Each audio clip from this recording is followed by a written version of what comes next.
Under the Solicitation of Funds for Charitable Purposes Act, the Department of State is required to annually submit a report, which is titled the Annual Charities Report.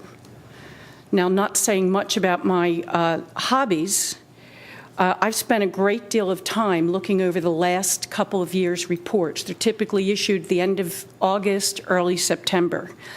And in doing so, it's become like a little personal mission here because I've been appalled at the minimal amount of charitable donations when raised through professional solicitors, which is what the information is in this book, that actually makes it to the charity.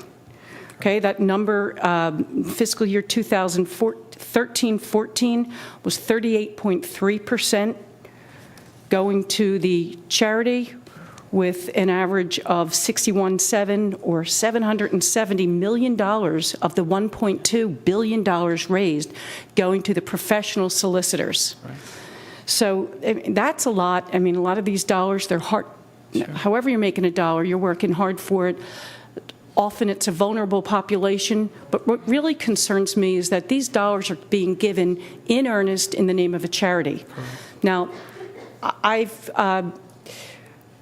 I want to thank you and your staff for the interest in meeting with me and working with me on this. I know I only got some proposed legislation to address parts of this to your department last Friday, but I will say I'm delighted that you're receptive because, as I said, I've been working on this a couple of years and am looking forward to that receptiveness going forward.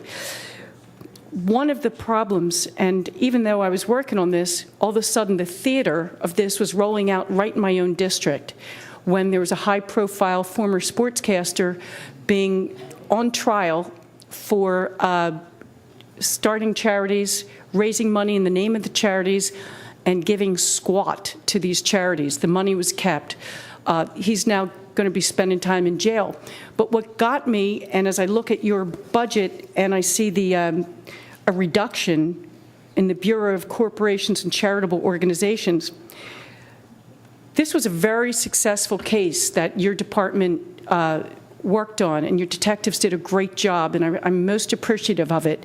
But when the case actually came to being tried in Doylestown, the prime witness, the investigator, the Department of State's budget did not have in it enough money to put that gentleman up to stay in Doylestown. So what I'm looking, or I'm asking you for the protection of the people in the Commonwealth, the protection of their wallets. No one's life is on stake here. Sure. But to seriously take a look at the proposal that I'm working with so that we can make sure that there's ample money for the enforcement, because I believe through that enforcement we're actually going to be bringing revenue back into the state and giving people reason to actually, earn that public trust when a charitable dollar is being requested, be it of, any organization. We certainly share your passion for the issue. I want to share with you, which I believe you're going to be encouraged, when you see the reduction in the cost and the budget for the Bureau of Corporations and Charitable Organizations, as actually there's a cut of about $1.5 million.